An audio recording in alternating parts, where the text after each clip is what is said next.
the last game of yesterday, which of course was Newcastle United 1, Arsenal 2. I was at the game. What a dramatic ending to the game. What an exciting game, because we have seen a few games this season that have been a bit, described as bore fests and things like that. This wasn't. This was a very good game. As a matter of fact, there were some very good games over the weekend as a whole, but this was a very, very good game. Arsenal coming out on top at the end. Lots of controversy in the game as well. Mark, let's unpack it. First of all, I just want to get your thoughts on the game as a whole. Yeah, I think you're right. I think, look, Newcastle tend to be very intense at their ground. It's a difficult place to go. I'm very surprised they've only got 6 points from 6 games because I've seen them a few times and they're always competitive. Probably, look, I think Arsenal deserve to be about 2-0 up at half-time, but it's 1-0 to Newcastle. That's the beauty of football, I suppose.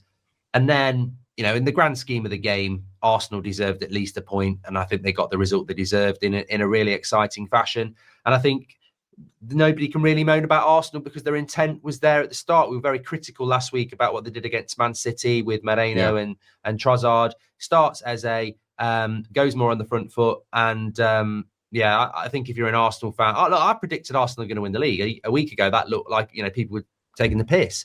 Now people are going, that might be a good take. So long way to go. Lots of hard games already for Arsenal. They're in a really good position and they played really well.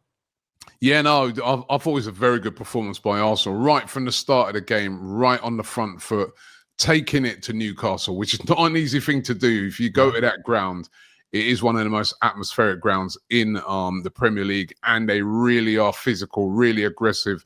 But Arsenal, I thought, were a team that really were on the front foot right from the beginning. And like you said, Mark, I think overall deserved the win in the end. There were a couple of controversial incidents within the game. I want to get your thoughts on the penalty before I give you my thoughts. I don't know if you agree with me, but what were your thoughts on the penalty? We don't often see, actually,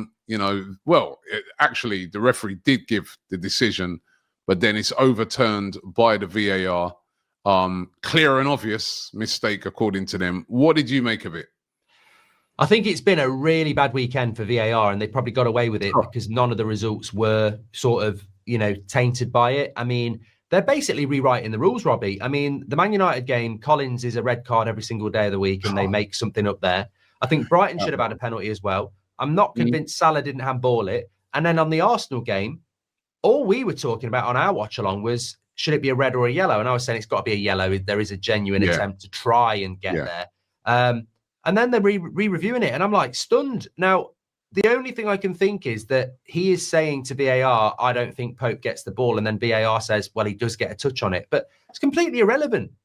Irrelevant. Saliba and Pedro, either last season or the year before, Howard Webb actually spoke about it and said, it's redundant whether the player gets the ball or not. It's whether there's a foul and everything like that. Nick Pope doesn't even contest it.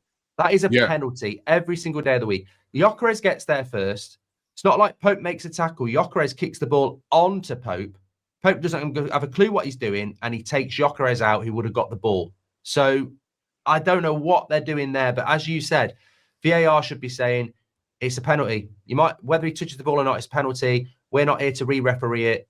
It's a penalty. So it's a shocking decision. I'm just very grateful it didn't have a massive impact on the game because it was a shocking call, in my opinion. Yeah, and I agree with you 100%. Is what I was saying at the time. I was lucky enough, actually. I was actually in a box yesterday with Newcastle fans, right? And when the incident happened, right, they they got like a TV screen, so we'd be able to go in and look at it. And every one of the Newcastle fans said it's a penalty, right? They were trying at half-time to try and change their minds, right? But they knew with a smile on their face, but they knew it was a penalty. Everything you just said is absolutely spot on. And I just cannot believe how VAR overturned that. It was absolutely ridiculous. There was also another incident. That was the Gabriel handball one. Yeah. Now, what did you think of that one? I think if that's Arsenal Man United in the last minute, I'm screaming for a penalty, but that's because it's against Man United. I think if it's the other way around, I'm going to say he's gone in for a 50-50. He's actually hit the ball. It's gone up onto his arm. Yeah. It's harsh. What I will say is, and I have said this before, I don't really understand the handball rule. I don't think anybody does. I would actually vote to say, if it hits the hand, let's just give penalties. You'll get harsh ones, you'll get right ones. But I think in relation to the way the rule is interpreted for the last few years, that would be a really harsh penalty. But other people would say his hand's really high and it hits his hand. So I understand that. But by my limited understanding of how the PGMOL run it, I never thought that was going to be a penalty. Yeah, I actually looked at the rules, and that one's not a penalty either, because, you know, he's like you said, his main attempt to play the ball, his hand, you know, it's not like he's put his hand there to stop it from going goalwards or to try and bat it away or anything. And under the current rules, that one wasn't a penalty, and they stopped. I did think in the game, Robbie, they might give it though. As a fan, I was like, especially sometimes in Europe, I think that one's given. That's the other thing, is they seem to differ.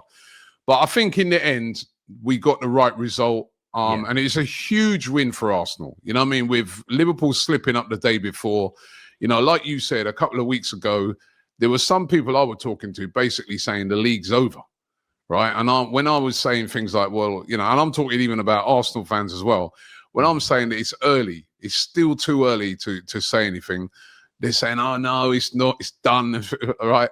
Arsenal are 2 points off Liverpool now, and they've had a really difficult start. They've had to go to Manchester United away on the first game. They've had to go to Liverpool away and now Newcastle away, as well as City at home. That's not an easy start. They've got more favourable games coming up now, right, after that really difficult start. I think Mikel Arteta will be very pleased with his start. It's still very early as well, but that was a massive win for the morale of Arsenal, especially it's a place where last 3 times they've been there, they've lost each of them.